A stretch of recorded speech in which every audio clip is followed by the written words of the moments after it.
Kick it off. All ready? Yeah. Uh, Yes. Okay. Good morning. And today is Wednesday, February 12, 2025.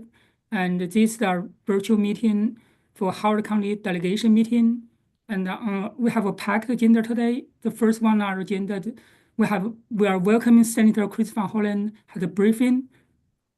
Senator, please go ahead. Let me just clarify. This is a joint meeting. This initial part is a joint meeting for the House and the Senate delegation. So, Okay, yeah. Chair, happy to be here to help kick it off. I think Senator Hester is also on the line. I think Senator Zoni may have a conflict or he may join us a little bit later. So, joint meeting initially, and then the House delegation will go on to their bit. So, thank you. Thank you, Chair Lan. Well, Senator Van Hollen, please go ahead. well, thank you. Thank you to both the co-chairs, Delegate Wu, Senator Lamb, and to every member of the Howard County delegation. It's really good to connect with you. It's always good to connect with you, but I think it's especially important at this moment where I believe we are facing a clear and present danger to our democracy. And I also bring greetings from other members of our federal delegation, including Senator Angela Alsobrooks and Congresswoman Elfreth. We met just yesterday as a delegation, the Democrats in the delegation, with the heads of some of the federal employee unions, as well as the head of an organization called Democracy Forward that has been bringing a lot of the litigation against what I believe are the clearly illegal acts taken by Elon Musk through federal agencies. I also just want to recognize Jessica Clateman, who's here, has been my ambassador to Howard County and been my eyes and ears when I can't be with you directly, and thank her. So look, normally in one of these delegation meetings, I would talk specifically about projects and programs that we are securing for Howard County specifically, and I'm more than happy to do that. But I think we should probably focus on some of the big things that are happening at the federal level that clearly impact Howard County and the state of Maryland. And I want to thank all of you for the really good work you do in 90 days. You pack so much in, and I'm grateful to work with each and every one of you. So let me just start with what I believe is one of the most corrupt bargains we've seen in American history, which is that Elon Musk contributed $280 million. He spent that amount of money to elect Donald Trump. And Donald Trump has now unleashed Elon Musk on federal agencies. My view, and there are cases that have already been filed on this, that this is an illegal sort of arrogation of power. And the president is trying to do through executive orders things that he can't do, that he has to do through the legislative process. And he's also, through Elon Musk, essentially dismissing a lot of federal employees in violation of their due process rights. So we are fighting this in the courts, we're fighting this in the Congress, and we're fighting this in communities across the country. I want to thank all of you who've been part of that effort. Let me just zero in on the first line of defense when you see this massive law breaking going on, which is the courts. And this is why yesterday I organized our Maryland delegation to meet with the heads of AFG, which is one of the federal unions, NTU, other federal unions, and Democracy Forward. And we've been supporting their efforts. And what I mean by that is helping provide them with stories about federal workers, constituents of all of ours, who have been wronged so that they can get standing in these cases.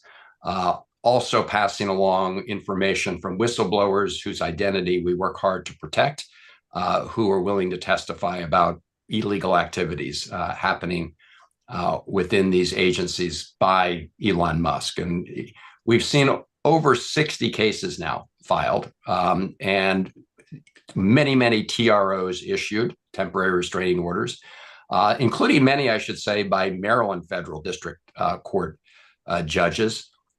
And they are having an impact in terms of throwing sand in the gears here while we work to stop and then reverse these illegal activities. And I just want to mention two big categories because I think it's important to break these things down. One was when Trump, by executive order, put a freeze on effectively domestic funds that had already been appropriated, right? They've been duly enacted by Congress. You probably heard from many of our constituents. I certainly did. Everything from firefighters to Boys and Girls Clubs to Meals on Wheels to Head Start programs, those funds were frozen, even though they'd been duly appropriated by Congress. That's a violation of what we call the Impoundment Control Act, right? Article 1 of the Constitution gives Congress the power of the purse. And these are all funds that had been duly appropriated and signed into law by the former president. So they really don't have the authority to do that. And just yesterday, we got good news in a case brought by Democracy Forward. The court converted what's a temporary restraining order into an injunction, meaning they said that they put a more indefinite hold on the ability of the Trump administration to withhold those funds. So the other big category, of course, relates to federal employees. And as you've seen, they began by focusing on what are called probationary employees. And I want to make it clear, probationary employees are not people who've done anything wrong. It's not like you're on probation in that sense. These are employees who are newly hired to the federal government or new to their position. So, for example, you could have served 15 years in the federal government in one position and gotten a promotion to another position. And in your new position, you're in probation for some period of time. So what they tried to do was have tried to dismiss a lot of these probationary employees. And they simply lied about it because there are due process rights for federal employees. You're not allowed to fire somebody except for poor performance or misconduct, which is why these federal employees got these letters asserting that they had not performed adequately, when in fact, as you've probably seen, they've produced these glowing reports about their performance. So they lied because that is the justification for firing somebody, and so they had to lie about it. Those cases are now being considered by something called the Office of Special Counsel. And I just want to take a minute because it's important to understand. And by the way, if you don't get the newsletter I sent out, because I just sent out another one, we've done 4 or 5 emergency newsletters, please do, and please circulate it. We try to include a lot of information that's helpful to all of our constituents. Just go to my website, vanhollen.senate.gov, and you can download, access, and get them. But the Office of Special Counsel is an office that was created post-Watergate to help deal with illegal activities, unethical activities within the federal government.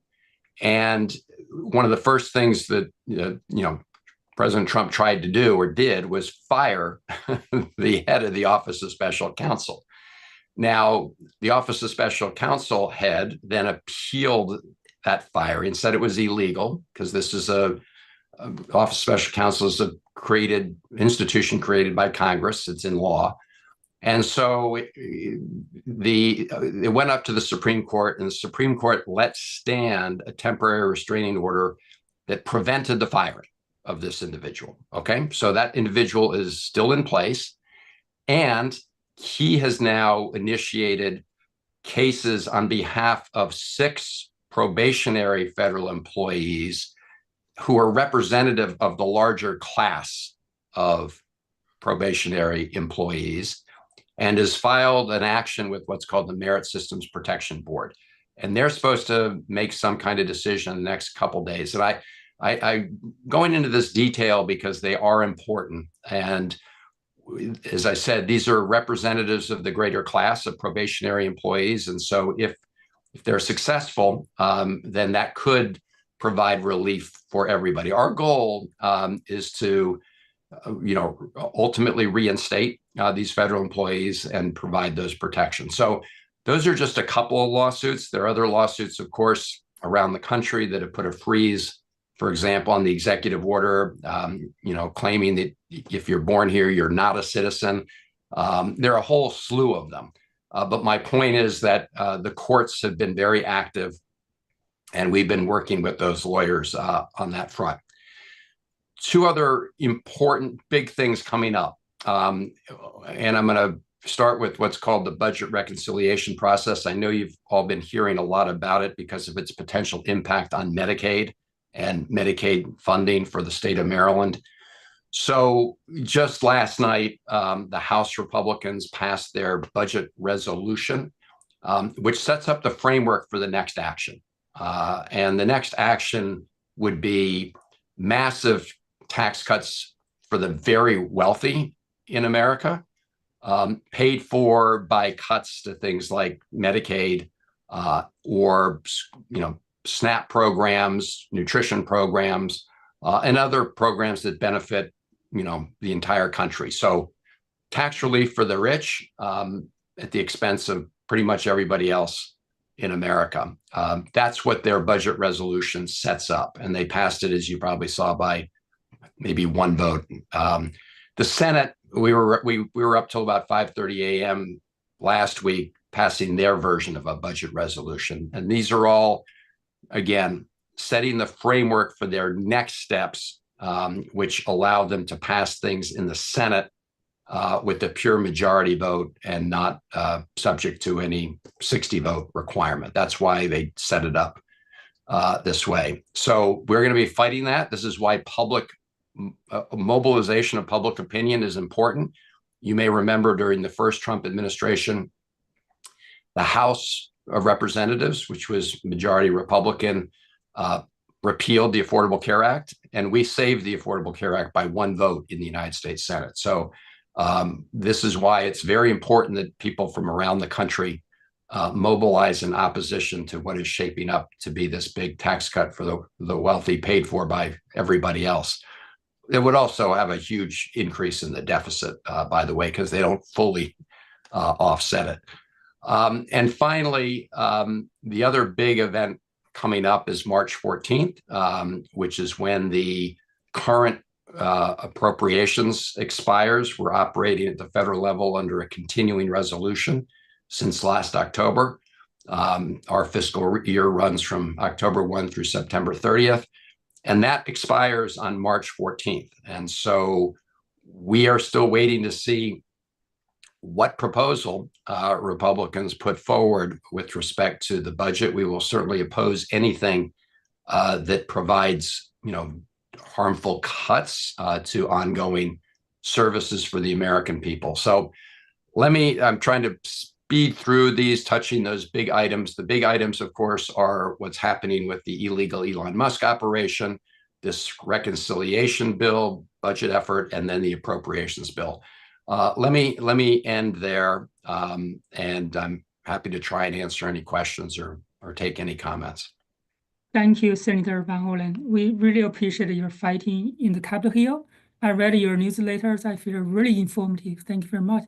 And by the way, we have another staff member from your office, Ashima Tawa, from your office as well. So oh, good. Ashima's the head of our state operation. Yes. So all right. We have a question from our delegation member. And first we go to Senator Hester.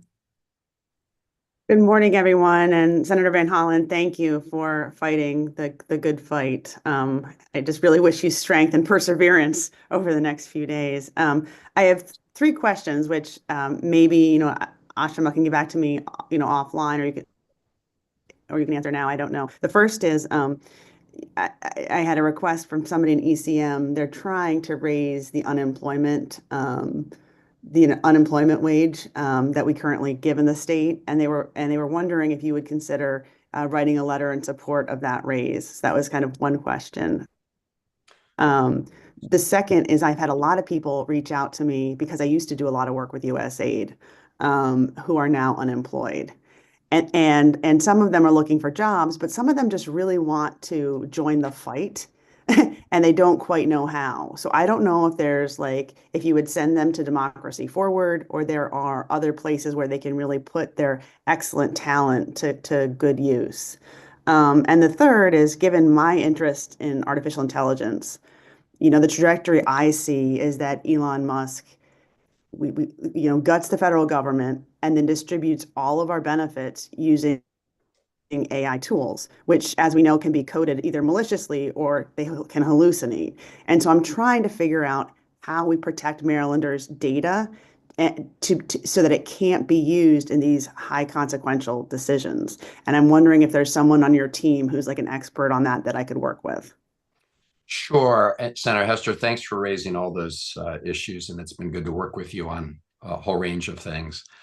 First on UI, I'm happy to take a look at doing that. I do want to stress one important point, which is that federal employees who have lost their jobs can pursue unemployment insurance or other options without forfeiting their right to seek reinstatement to their federal jobs when they've been wrongfully dismissed. So that was an important point we put in our most recent newsletter, because some people were worried if they pursued unemployment insurance, does that mean that somehow they're giving up their rights to pursue action for their illegal firing?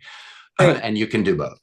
We'll look at the UI. We're spending a lot of time now looking at the federal UI system, the state UI system, and why don't we work together to see what we can do. Other people have asked whether we can extend the period of time beyond 26 weeks.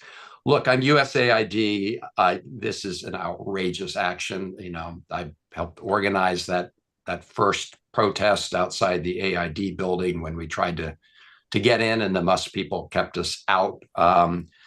And they definitely have great talents and should help just mobilize opposition to these illegal actions. I mean, we are still going to try to stop the raid on AID. I will say there was another court decision. In fact, the judge just yesterday got very close to issuing a contempt order, I think, because the judge had ordered that AID continue to make good on its existing contracts, which should seem obvious, right? That you pay contracts that you've already entered into. So we are trying to get that pipeline of funds restored. With respect to AI, we worry a lot about this data being protected, both at the Treasury Department, Social Security Department, veterans everywhere. And the good news, the partial good news here is that judges have issued temporary restraining orders on access to a lot of this data. There are also criminal penalties associated with illegally taking that data. So we're in the process of, looking into all of this. I think Musk may think that he can somehow operate the federal government on AI. It's just an example of how, he has no understanding of the federal government. He just wants to wreck it. And he wants to, in my view, rig parts of it to serve his interests, not others. He was just given Starlink was just given an FAA contract yesterday. So look, a lot to talk about here, but all of those are important matters, and we'll be in touch with you. Thank you so much. Thank you, Senator Van Hollen. I know you need to leave around 8:20. Yeah, I got about 4 more minutes, and I apologize. Okay, so we have several questions. So I'll try and answer them rapid fire. Okay, Delegate Feldman. Thank you, Mr. Chair, and thank you so much, Senator, for being with us. And thank you for all of your work. I know we all are struggling with what we can do to help our constituents who are facing these conditions. And one of the things that I'm working on currently, have a bill in drafting to help protect laid off federal employees and contractors from foreclosures, evictions, utility shutoffs, consumer credit protections. And really just wanted to ask if you or your team, and in the interest of time, we can take this offline, but in what you're hearing from federal employees, if there are ideas on other things we can address at the state level, just for, assistance to help them through this transition period, which we hope we can shorten, but we don't know how long it will be, and just really be prepared to support and assist them however we can. So I don't know if you have specific suggestions or if your team can work with us on any other ideas. Sure. Let me mention, if I could, maybe I see Delegate Watson has a question. Maybe take that and then answer both, and then we're happy to follow up. Okay, thank you. And I want to say thanks very much for everything you're doing. I serve on the Appropriations Committee, and so we have our own problems here in the state with the budget, and we are working to distill the threats of existing cuts or potential cuts from the federal government. It is really sort of disrupting the entire process, but I think we're in a good place. We're preparing for the worst, and we'll be ready when we know exactly how we're affected. I wanted to mention on the unemployment issue that Katie brought up, that really relies on the base wage rate, which has not increased since 1992. So we haven't increased basically the amount that employers pay taxes on since 1992. But if we do raise the unemployment rate, which I believe we should, because we haven't raised the wages that we pay to people over the $430 or whatever it is for many, many years, it will cause, additional taxes on the businesses. But I do think that we haven't done it in a long time. We probably should. So I just want to set that out there. Last thing, which is I just want to give you a little bit of good news, and that is that we had a senior at Marriotts Ridge who we nominated for the military academies, and she found out yesterday she got into West Point. Oh, All right. Congratulations on So that. thank you for your recommendation. Really appreciate that. Thank you. Yeah, no, that is one of the bright spots of our responsibilities these days is, we have a panel that helps recommend folks to the academy. So thank you for that. And, both Delegate Feldmark, your question kind of dovetails into Delegate Watson's in terms of the unemployment piece. That is we have been getting a lot of questions, right, about the unemployment issue, whether we can extend the benefits, whether they can be increased. So let's work together on that. Beyond that, I think Howard County, I know Montgomery County, other jurisdictions are setting up resource pages that can help people find other positions. So, for example, AID, people laid off from AID, working in sort of public health positions at the county level. I mean, there's clearly a limit to their ability to absorb a number of people we're talking about, but those are the kind of resources that are available that people are asking about. We try in my newsletter to track, put links to those county resource pages when we know about them. But those are the primary things that we've been asked about in terms of particular services. Beyond that, people understandably, like all of us, people are asking what they can do. And we do need to mobilize, throughout the country. 80% of federal employees live and work outside of the District of Columbia, and other states and other congressional districts are beginning to feel it. I mean, these are federal employees. They don't have a political affiliation. They're just doing the job of the American people. And so when they start getting laid off, their neighbors wonder what the hell is going on, rightfully so. And so whatever you can do to reach out to, people in other states and encourage others to do so, that would be very helpful. I go back to the lesson from the Affordable Care Act. I mean, that really, we ended up stopping its repeal because of a huge mobilization from around the country, people recognizing that they were going to lose access to important health benefits, especially people with pre-existing conditions. So again, so much going on now. It is good to connect with you. Let's have an open line of communication. And thank you for what you're doing in Annapolis to try to, protect Maryland federal employees, contractors from the fallout from these absolutely, I believe, illegal actions. All right. Thank you. And I apologize for having to run, but Thank you. great. Okay. thank Take you, care. Senator Van Hollen. We Thank really you. appreciate it. Mhm. Thank you.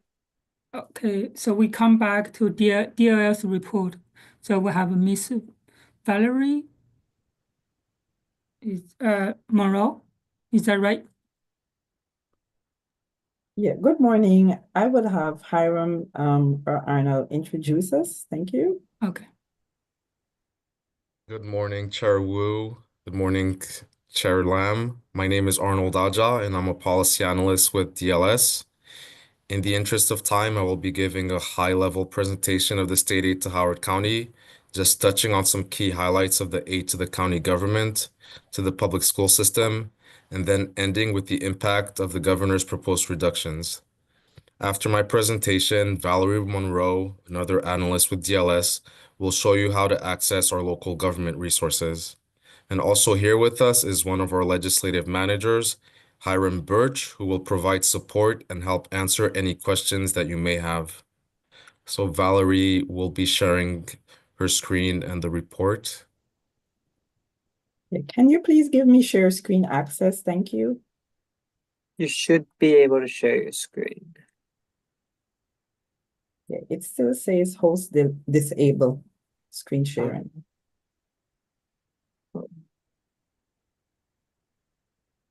Yeah, I'm still not able to do so.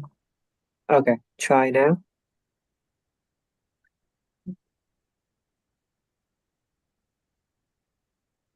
I read it last night, so Thank you. So we'll be starting on page 7 of the report.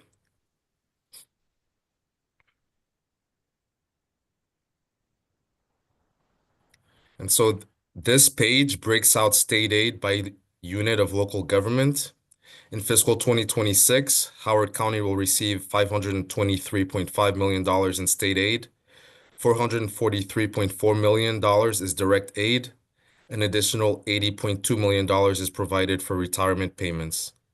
As you can see, the vast majority of state aid is targeted to the public school system, which receives $386.1 million in direct aid, or over 87% of the total state aid provided to Howard County. The Howard County government will receive $13.6 million. Now moving to page 9.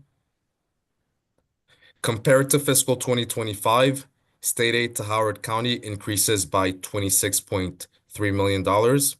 The public school system receives a majority of this increase at $19.4 million, and funding for the county government is expected to increase by $782,000. Page 10 shows the percentage increase. State aid to Howard County increases by 5.3%, and this is slightly below the statewide average increase of 5.6%. Funding for the public school system is up 5.3%, and the county government receives a 6.1% increase in state support.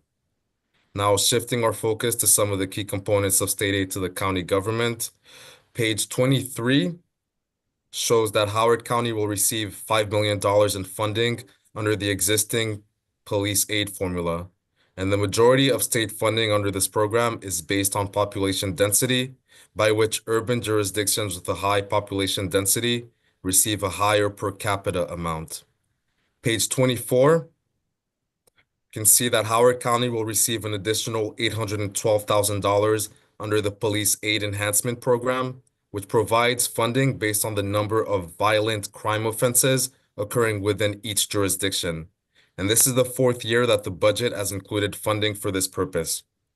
Now moving to page 29, the county will receive $6.5 million in local health grants, and the increase in fiscal 2026 is due to salary enhancements for local health department state employees. The next page provides an overview of the local highway user revenues program and a summary of key formula provisions.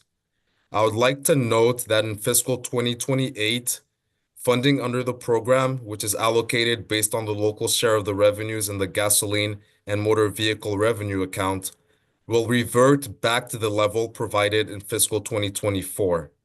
Instead of receiving 20% of GMVRA revenues, as shown in the chart, beginning in fiscal 2028, local governments will be receiving 15.6% of those revenues.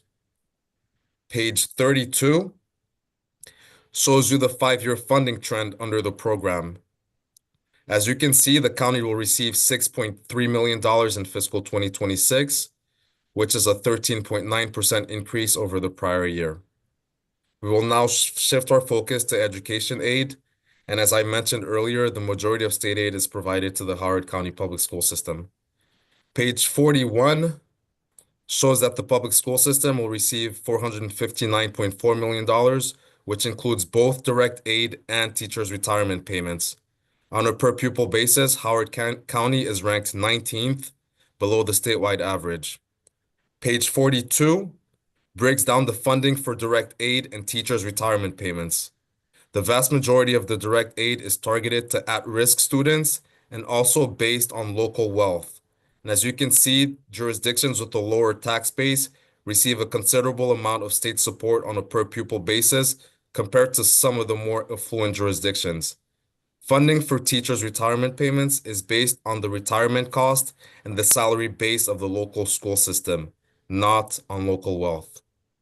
Page 43, you can see that Howard County experiences the 8th highest growth in per pupil direct aid in the state at 5.5% compared to the statewide average increase of 6.1%. On page 44, sort of shows you why the county will experience the 8th highest growth in per pupil direct aid. And this is primarily because of the local wealth per pupil, where the county experienced the 7th lowest increase in the local wealth per pupil. Page 45 shows you funding under the Foundation and Guaranteed Tax Base program. And this is the main education funding program. And this does not take into account the special education populations. As a wealth equalized formula, more aid per pupil is provided to school systems in the less wealthy jurisdictions, and less aid per pupil is provided to school systems in the more wealthy jurisdictions. The county ranks 17th on a per pupil basis. Page 46 shows you funding under the Blueprint initiatives.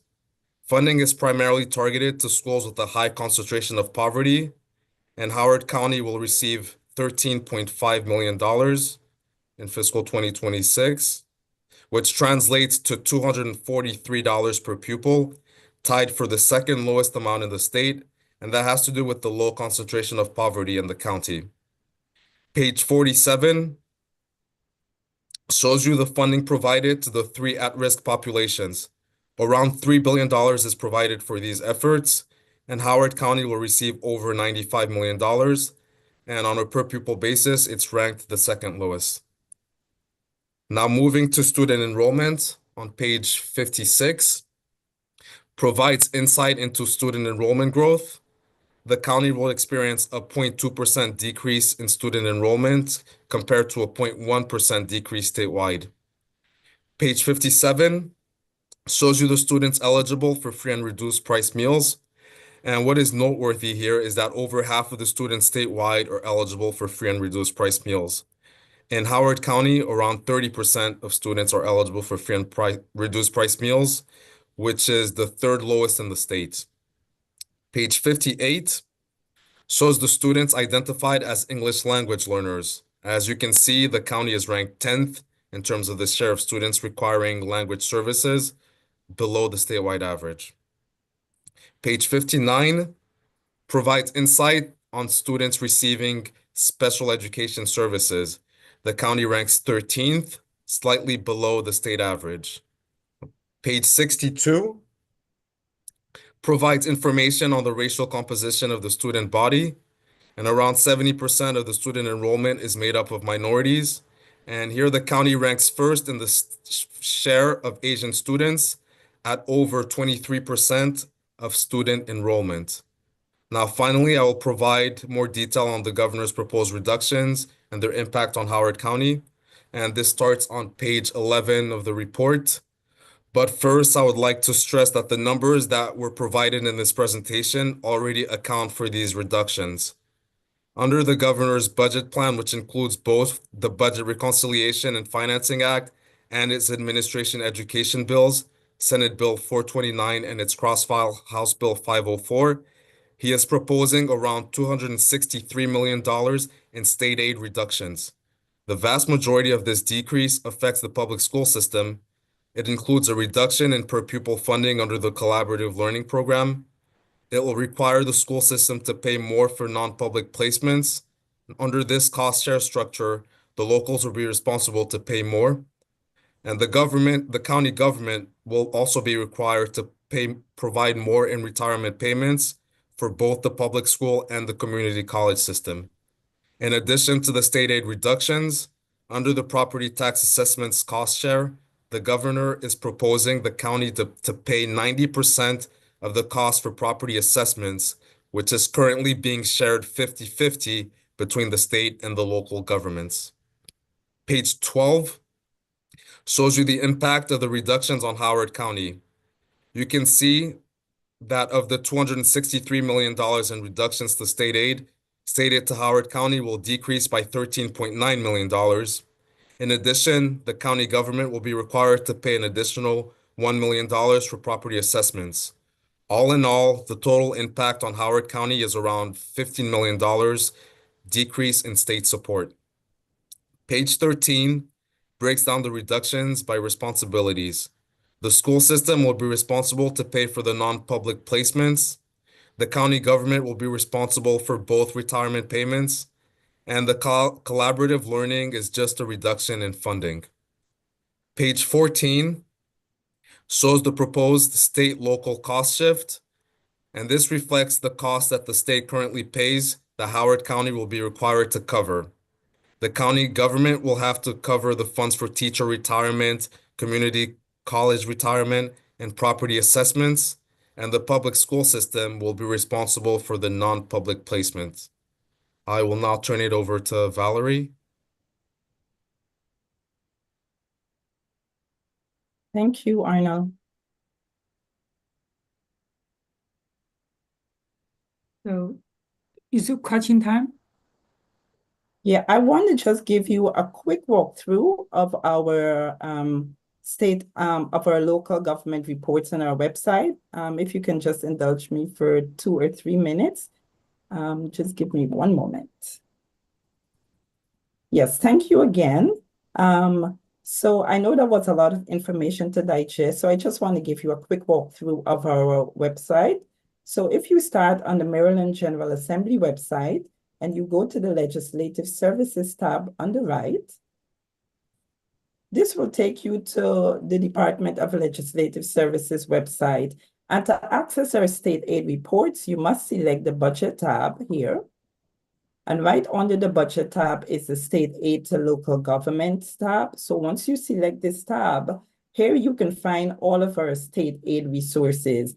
And on the left, you can see the various sections, which enables you to navigate to any specific report or charts you would like to look at. And today, I just want to draw your attention quickly to the 2-year charts by program.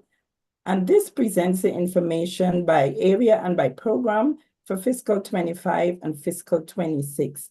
And the information is also presented for the state and for each jurisdiction. So if you want to look at Howard County, you scroll all the way down here and you can select Howard County, and here you can see all the information by area and by program. The other report I want to draw your attention quickly to is a state aid overview report, which is listed on the session reports, and that was the report that Arnold just presented from. One of the other things I wanted to emphasize is that the state aid information currently on our website reflects the budget as introduced, and this information will be updated to show the legislative appropriation. I just want to quickly also show you how to access some of our other local government reports, and those reports are located in another section on our website, and you must select the policy areas, and that will navigate you to our other reports. On the policy areas, you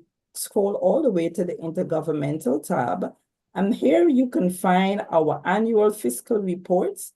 It's right at the bottom here. And one report I would like to highlight again is the County Revenue Outlook Report. And this report basically provides an outlook of the fiscal health of county governments for fiscal 23 through fiscal 25.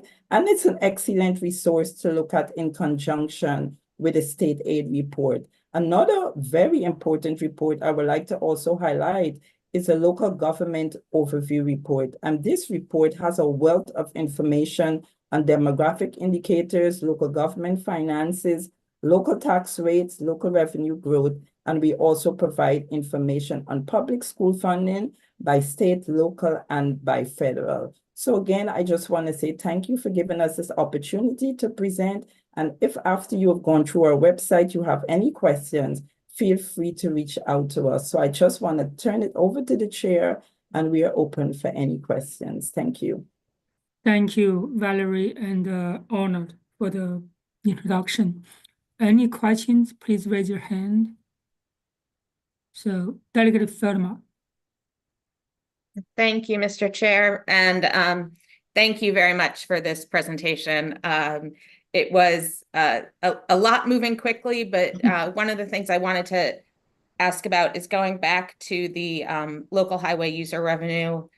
We see that Howard County is by pretty significantly the lowest per capita recipient. And I just wondered if you could speak a little bit to the formula there and just a brief explanation of why we're so much lower than other counties. Okay, I can probably speak to that. If you go to page 30 of the report, it kind of shows you how the funding formula is allocated to both Baltimore City, to county governments, and to municipalities. As you can see in the second bullet, 61% of the funds will go to Baltimore City. The remaining 39% is allocated to county governments and to municipalities. And then you can see that relative to their share of the population, around 15% of the state resides within a municipality. Municipal governments receives a larger share of the funding. So that is the primary reason that both Howard County and Baltimore County, when you look at their funding on a per capita basis, they receive less funding than the state average. And that's also, if you turn to page 33, you can see that for a lot of the jurisdictions with a very large share of municipal residents, the municipalities receive more funding than the county government. So like, for example, in Allegheny County, their municipalities are getting more money than the county governments. It's just based on the formula that municipalities have a greater population density, and that when the formula is allocated, the state decided to target more funding to municipalities. But that does kind of put both Howard and Baltimore counties at a disadvantage because you don't have municipalities. Right. Okay. Thank you. That's helpful. Thank you. Thank you. Any other questions? So I couldn't see very well. Can you close the sharing? Otherwise I couldn't see. But I do want to mention one thing before we go, just to reiterate about these proposed reductions. If you do turn back to page 14, that when we're dealing with the proposed cost shifts to back to the local governments, you will notice that for Howard County, around $9.4 million will be required to be picked up by both the county governments and the local school systems. But as we already stated earlier, the public school system in Howard County will receive around $19.4 million in additional state aid this year. They will only have to pick up an additional $1.5 million. So even with this cost shift to the school system, state aid to the Howard County public school system will be much greater. That is not the case for the county government. As we indicated, the Howard County government state aid is going up by $800,000 this year.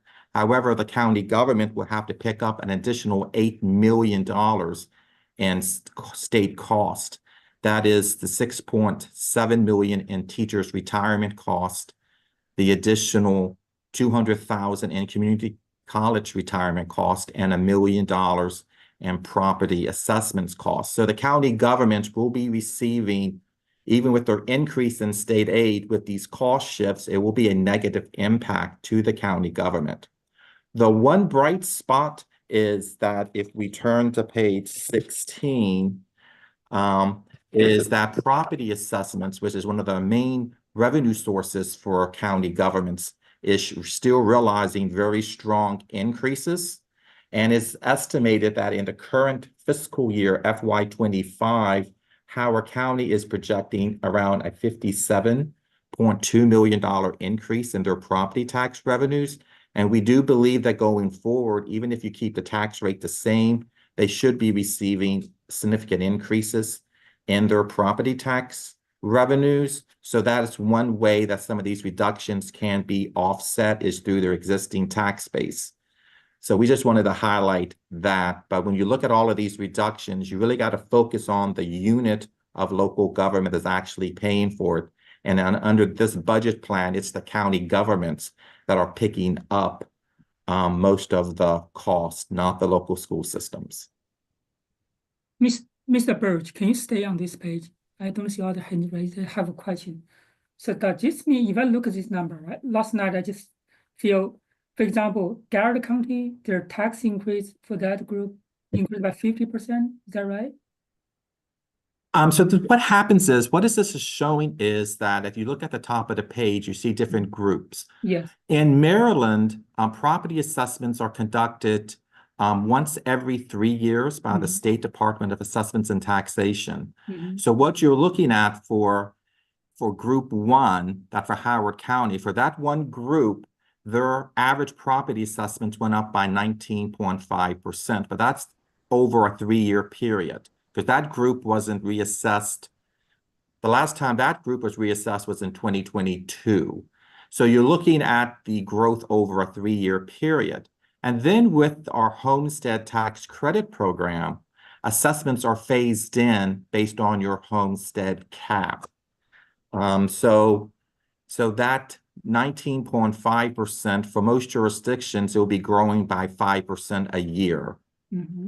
So it's not, so you won't be, so homeowners who own their own homes will not receive a 19.5% increase in their property assessment. It will be phased in over 3 years. That means the issue, like, you still get that 19.8%, right? It's kind of phased in, but still growth at a level. Is that right?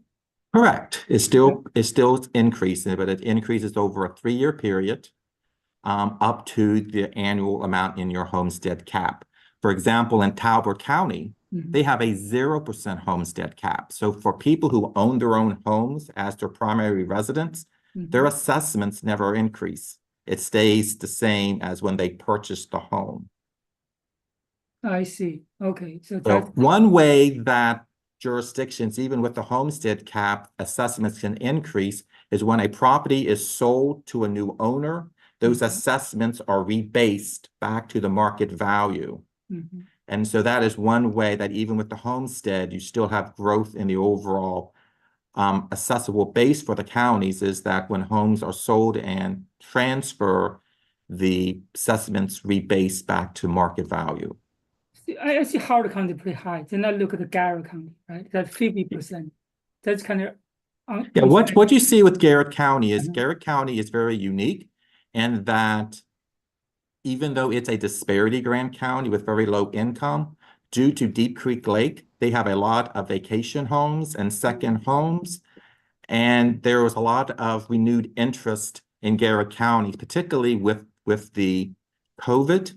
There was a lot of people who actually went to Garrett County to escape, well, apparently to get away, and they purchased a lot of second homes. So you kind of see that, you know, when you look before COVID, assessments in Garrett County was growing up by every 3 years by 3.7%. There has been a very big push, and that was kind of right after COVID. A lot of renewed interest in moving to Garrett County, which has a lot of second homes, just like Worcester County and Ocean City. I see. Okay, thank you very much. Any other questions from other delegates or? Okay, so I don't see other hands raised. Thank you very much, Mr. Birch, Ms. Monroe, and Mr.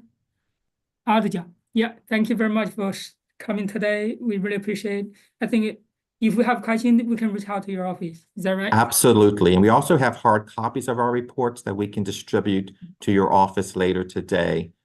We're here to answer any questions you have as the budget moves through the process. Okay, thank you. Thank you. Okay, Thank let's you. come back to our agenda. So let's. We have a bill discussion and vote. So first one is HOCO 1625, the lodging establishment prohibition on hourly room rental. I think last time there's a question, this need to be done cross counties. And I don't know whether Senator Lamb is still here. Like, have you, I remember last time you talked about your reaching to Anne Arundel County to add them. Have you made any amendment to do that? Yeah, so we've been in touch with Councilman Walsh's office. They are planning to put the bill in at the local level. So I think we're going to hold this bill for now. Okay, thank you. Okay, so we're moving to the next one. And Howard County Noise Abatement Monitor System authorization. Is there any discussion? And please raise your hand. Otherwise, I'm going to call for vote. And Move approval. any second?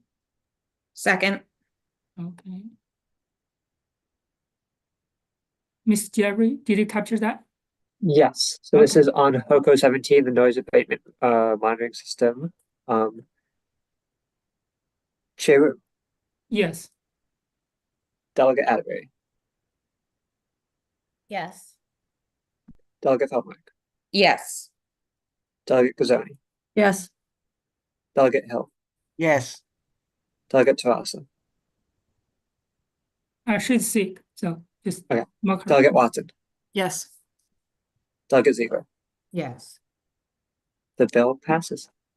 Thank you. So moving to Lexville, HOCO 1825, room rental tax, maximum rate and distribution. Any discussion? Move approval. Second. Any discussion on this? Otherwise, yeah. Ms. Jeffrey, please call vote. This is Howard County 18. Chair Yes. Delegate Atterbury, Yes. Delegate Feldmark, Yes. Delegate Gazoni, Yep. Delegate Hill, Yeah. Delegate Watson, Yes. Delegate Ziegler. Yes. The bill passes. Thank you. So the next bill, Howard County 125, amended Board of Community College Trustee for Howard County. Is there any discussion? And Delegate Watson, do you want to talk about the amendment? have or- Go ahead, Delegate Hill. Did you want to proceed? You're on mute.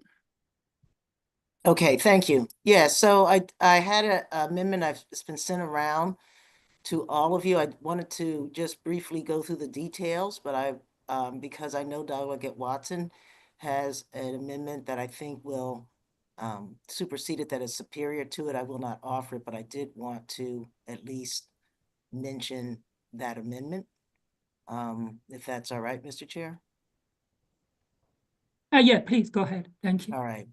So this is amendment on SB 813 that essentially does a couple of things. Actually, Mr. Moriarty, can you go through my amendment so that everyone sees it, and they should have an interlineated version of it that was resent this morning a short time ago.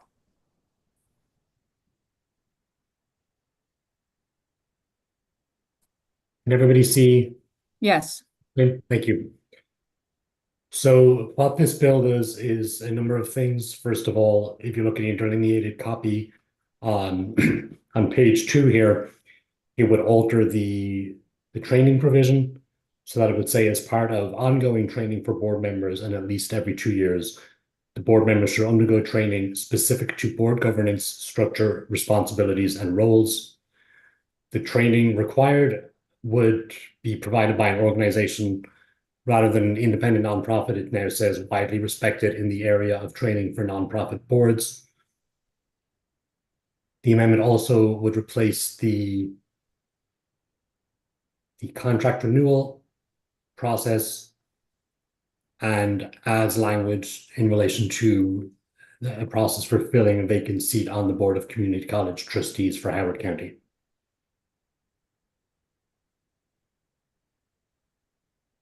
Which is here.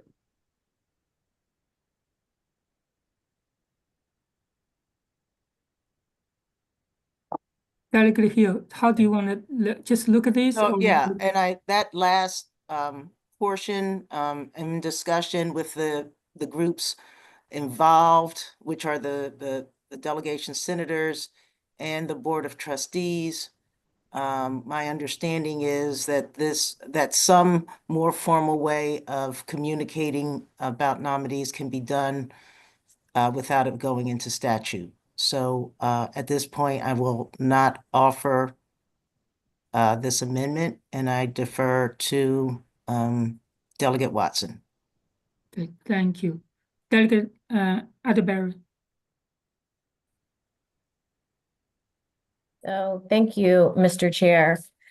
So I would ask that we hold both of the bills related to Howard Community College because I have some concerns.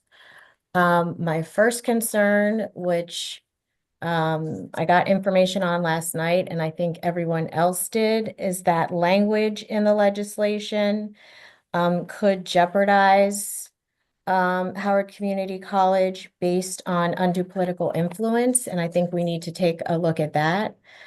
I also am concerned about the language, and I know we changed it so it doesn't specifically call out the president of the college, but there is no other state that has a 4-year institution or a 2-year institution that opens up contract renewal for public comment, and that is setting a precedent for other institutions in our state.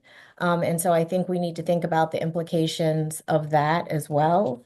And for those reasons, I think, I would ask Mr. Chair to hold this bill, both of these bills, so that we could, maybe meet again as we did before.